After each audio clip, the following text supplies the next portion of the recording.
Bonjour, Barbara. I usually have a difficulty in pronouncing your name. Barbara. Barbara, English we say Barbara. Vous voyez le Simply signe, Barbara. hein? Comme c'est la culture, on est décontracté ce matin. Ah oui, c'est vrai.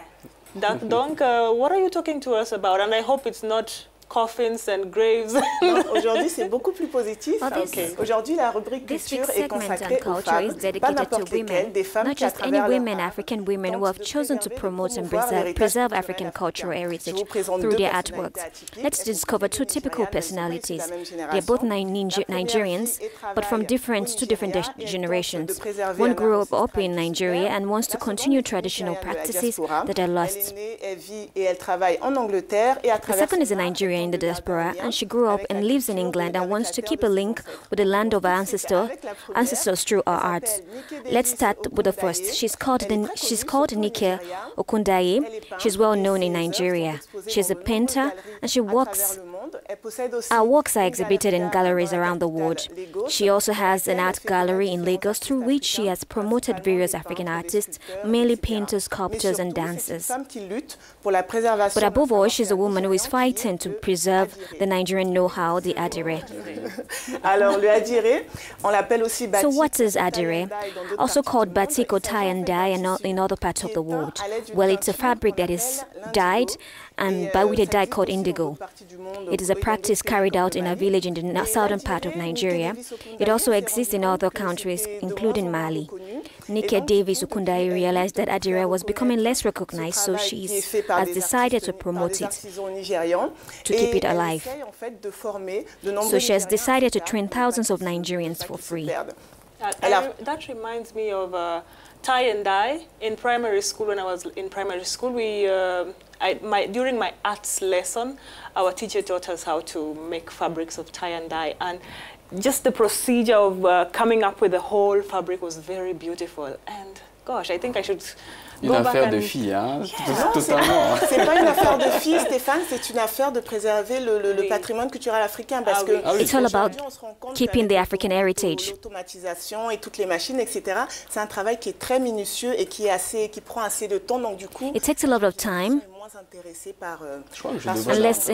The youth are less interested in it. Only the African continent are very interested in these tie and dye fabrics, because even the Western culture, the Europeans and other parts of the world, they're very interested in having tie and dye fabrics from Africa. That's a good initiative there, Barbara.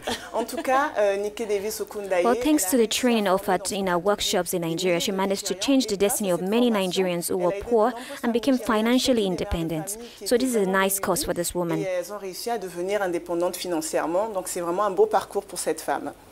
On passe à la seconde. Moving on to the second artist, her name is Juliana Kasumo. She is an English photographer of Nigerian origin. She has asked many questions about her cultural identity. Is she English or African, or both? But she decided to help preserve the African traditions. For example, every Sunday, her mother showed her how to tie gele, which is Nigerian traditional scarf, to go to church. She explains why this simple act is seemingly important. Et en fait, ce simple geste, elle nous explique en quoi c'était très important. Regardez. Have a look. Let's have a look. The difference for me now is that through my study and through my research, now it's like, oh, I understand the significance of these almost rituals that occur every Sunday, or I understand why, Nigerian African women, why they wear the traditional dress, because it forms part of your identity, who you are. For me personally, I believe it's so vital and it's so important, and it's something that just needs to be carried on. And it is therefore vital for her to preserve her Africanness. And most of this tradition of African women regarding natural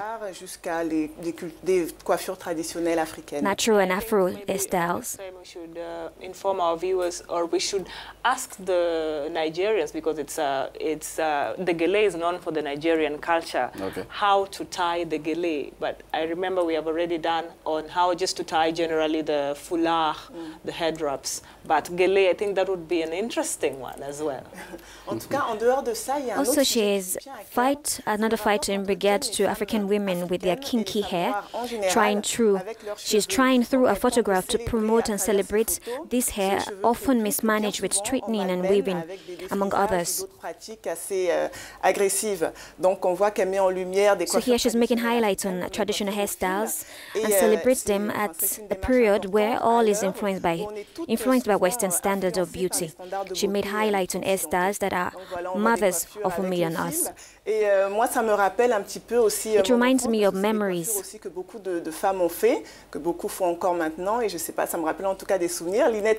Oui, moi aussi, parce que c'est ma mère qui faisait des fils sur mes cheveux et c'était vraiment douloureux. It was very painful. You can't even sleep at night, but then it makes your hair grow and it makes your hair very strong. And soft. Yeah, and very soft, yes. Stéphane, et vous? Bah écoutez, je suis totalement perdu dans cet univers totalement féminin. Hein. Mais cela dit, j'aime bien, j'apprécie ces coiffures qui font ressortir l'identité africaine, qui mettent en valeur. Like this type of hairstyle because they portray the African identity, you know. I think we need to promote that. We need to promote the African way of dressing the hair. And even in the international runways, we see them. You see models, not only African models, but even international models. They have their hair with the threads. And that's interesting. Thank you very much, Barbara.